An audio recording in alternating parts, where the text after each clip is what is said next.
দেশে নির্বাচন বিলম্বিত বা বাতিল হলে অগণতান্ত্রিক শক্তির উত্থান হবে এবং ফ্যাসিবাদের সুযোগ তৈরি হবে বলে সতর্ক করেছেন বিএনপির স্থায়ী কমিটির সদস্য সালাউদ্দিন আহমদ। রাজধানীর ইঞ্জিনিয়ার্স ইনস্টিটিউশন সেমিনার হলে জাতীয় গণতান্ত্রিক পার্টির প্রতিষ্ঠা বার্ষিকী উপলক্ষে আয়োজিত আলোচনা সভায় প্রধান অতিথির বক্তব্যে তিনি এসব কথা বলেন। সালাউদ্দিন করে বলেন, যারা পিআর করছে তাদের সঙ্গে থাকা দলের অনেকে ডামি নির্বাচনে অংশ নিয়েছিল। তারা আওয়ামী লীগের সব কর্মকাণ্ডে বাতাস করেছে।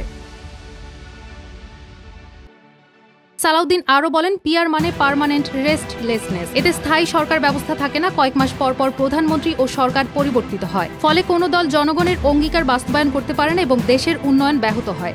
তিনি প্রশ্ন তোলেন, পিআর পদ্ধতিতে স্বতন্ত্র প্রার্থীর কি কোনো সুযোগ থাকবে এবং তাদের সাংবিধানিক অধিকার রক্ষা হবে কিনা।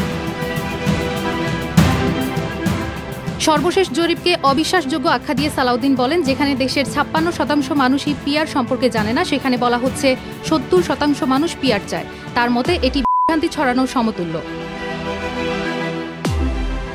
সংবিধান সংস্কারের প্রসঙ্গে সালাউদ্দিন বলেন, সংবিধান ছেলে খেলা নয়। ১৮ কোটি মানুষের ভাগ্য নিয়ে আমরা ছিনিমিনি খেলতে পারি না। ১৯৭২ সালে সংবিধানও গণপরিষদের মাধ্যমে প্রণীত হলেও ১ বছরের মধ্যে সংশোধন আনতে হয়েছিল। তাই নতুন সংবিধান প্রণয়ন করলেই তা স্থায়ী হবে, এমন ধারণা ভুল।